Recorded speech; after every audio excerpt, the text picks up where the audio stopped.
Hey everybody, it's Ben Blackman with One Focus Marketing. Thanks for watching this quick video.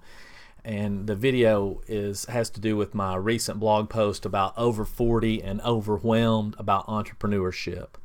And I put together this series of posts, actually, is what it's going to be. It's going to turn out to be 7 total posts for people who are, wanting to get into the business world or actually owning their own business, and they have this entrepreneurial spirit, but sometimes they don't know where to begin, or they're kind of overwhelmed with what to do. And a lot of times from the people I've spoken with, they don't even know where to get started, or they don't feel like they can do it because they feel trapped. So I just want to talk a little bit about that. Now, I will say that I do have a little bit of an advantage because I had a business for several years, and it was a successful business until the mortgage market crashed due to my unfortunate lack of planning at the time. And but I do have experience of starting a business and running a business and it being successful, so that did help me. But as you'll read in the post, I had quit my job at the corporate world and decided, hey, enough is enough. I need to do something for myself and quit doing something for somebody else. Because as you know, the only thing that we all share on this earth that's equal is time.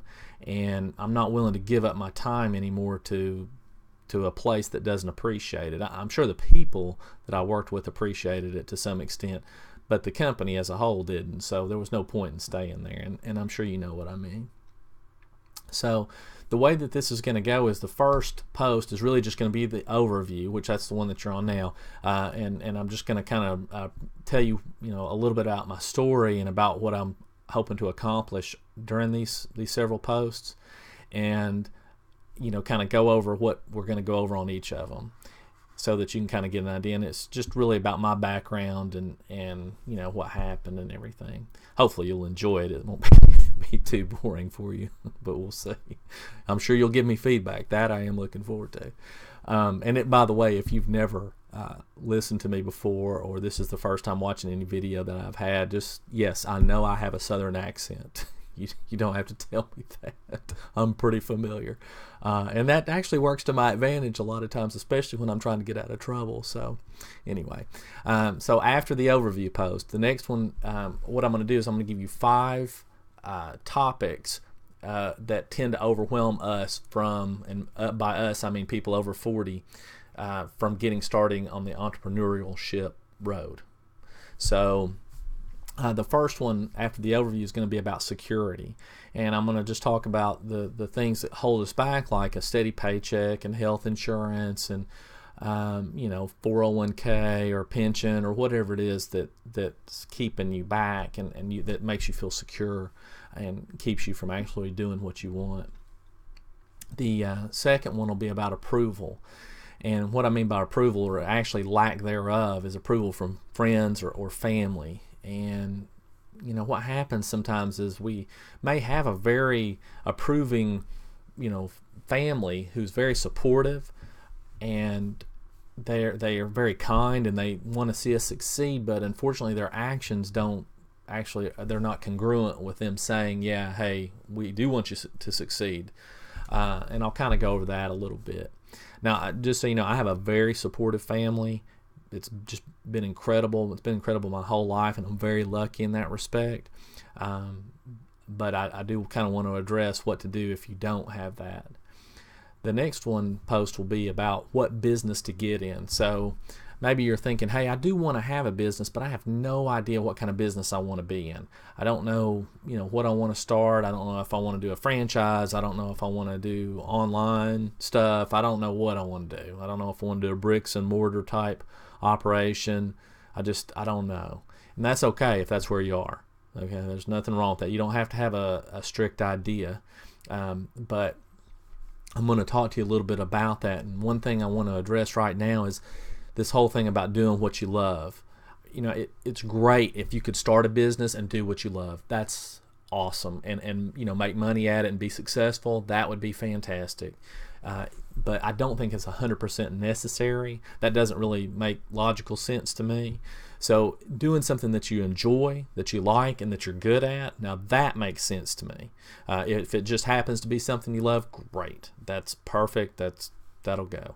Okay, so just kind of bear that in mind. It doesn't have to be perfect. The one thing I don't want you to do is jump around from one thing to another and not stay with something long enough to figure out if you can make it work and that if you are going to enjoy it.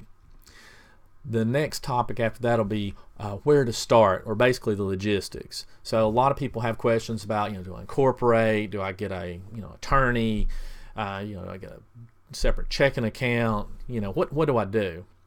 And I just kind of want to address that for you and kind of let you know, do you need to get a business license and, and all these other things. And remember, I'm not an attorney or an accountant or an expert on any of that stuff necessarily, but what I'm just going to give you is just kind of some practical information about how it worked for me. And then the last of those 5 will be content. So what I mean by that is it's not necessarily content on a website. I'm talking about what kind of content do you pay attention to? How many blogs should you follow? How many email gurus or marketers should you be listening to? How many Facebook groups should you be in surrounding your business? Because really, effectively, there's an unlimited amount of information out there, and it's really easy to just get hammered with it day in and day out, and that's just not a good place to be. So it's really best to cut back, not to get more, and I'll explain that again in that blog post.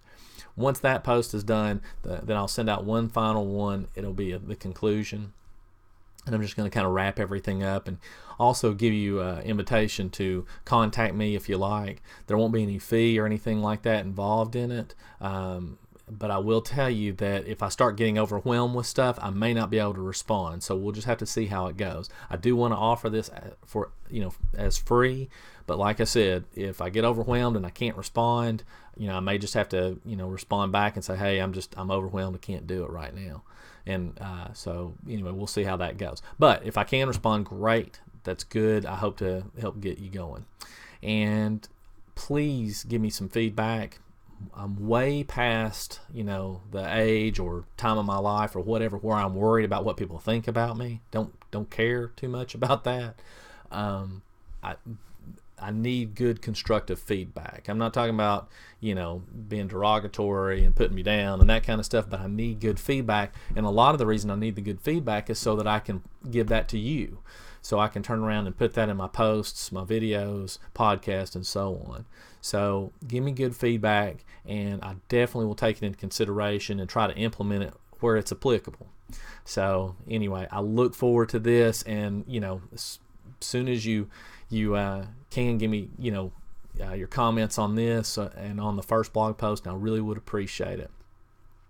So thanks so much, and I'll look forward to seeing you on the next blog post, which should come out in a couple of days. Thanks.